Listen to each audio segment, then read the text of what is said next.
হরে কৃষ্ণা।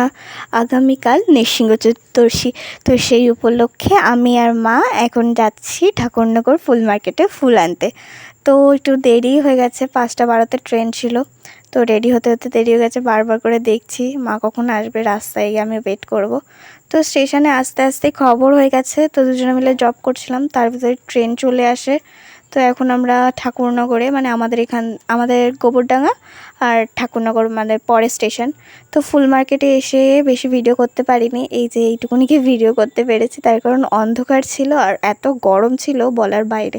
তো কোনো রকম কিছু ফুল নিলাম, তো নিয়ে এখন আমি আর মা স্টেশনে এসেছি। আস্তে আস্তে একটা ট্রেন বেরিয়ে গেছে, তো এখন যে ট্রেনটা আসবে সেটা লোকাল, তো ওটাই অগত্যা ধরতে হবে, কিছু করার নেই। তো মা আর আমি এখন বসে রয়েছি, এখানে ফ্যানও নেই, এত গরম। এখন ট্রেনে বসে পড়েছি, ট্রেনটা মানে 6:15 নাগাদ ছাড়বে।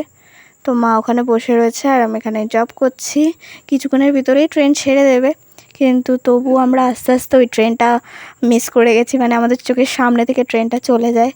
তো এখন ট্রেনে বসে রয়েছি, এখন ট্রেনটা ছেড়ে দিয়েছে, 6:15তেই ট্রেন ছেড়েছে।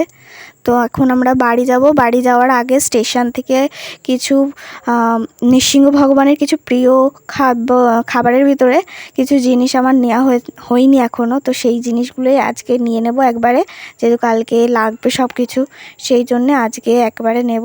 তো সব জিনিস নিয়ে একবারে বাড়ি চলে এসেছি। এত গরম পড়েছে, পুরো ঘেমে গেছি, মুখ টুক একদম পুরো ভিজে। আগামীকাল একটা স্পেশাল ব্লগ আসে, সবাই দেখবেন। তো আজকের মতো ভিডিওটা এখানেই শেষ করছি। সবাই ভালো থাকবেন, সুস্থ থাকবেন। হ্যারি বল।